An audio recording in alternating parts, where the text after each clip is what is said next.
I join my colleagues in congratulating Senator Leahy and Senator Sessions for their work on the Sotomayor nomination. The process was fair to both sides and, most importantly, fair to the nominee. I'm pleased today to rise in support of Judge Sotomayor, an individual whose life story is an inspiration to millions of Americans.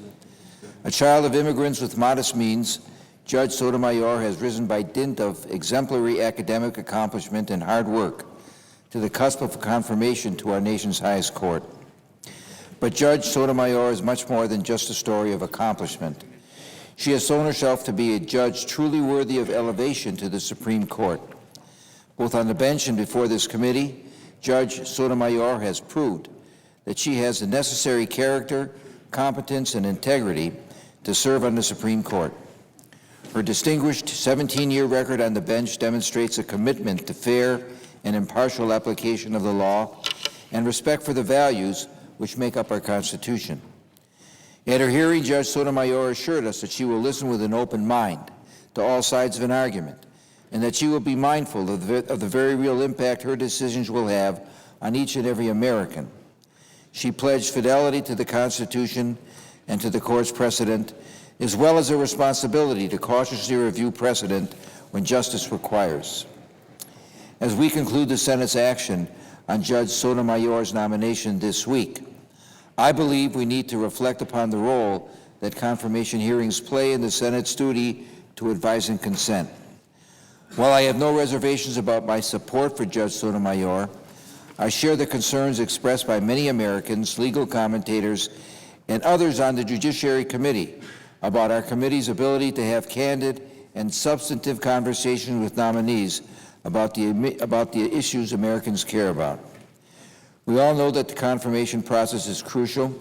It is the public's only opportunity to learn about a nominee before he or she serves for life on the highest court in our land.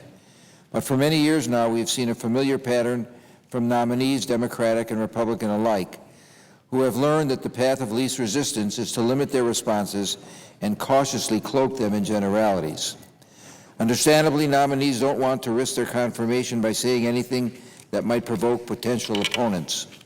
And we cannot ask nominees to disclose how they would vote on cases that might come before them.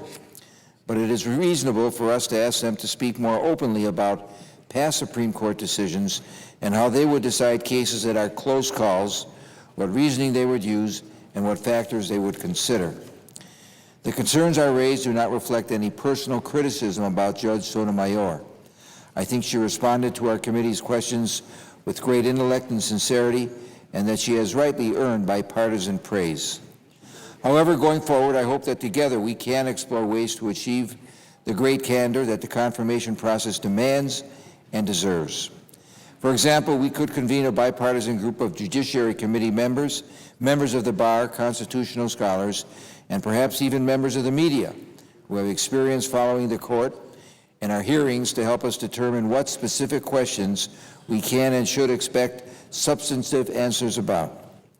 If we can do this, then the committee's unique opportunity to engage nominees in the great legal questions facing our nation will more effectively serve the Senate as we fulfill our constitutional duty.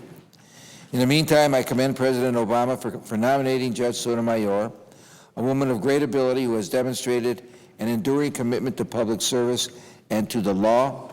I look forward to her tenure on the court.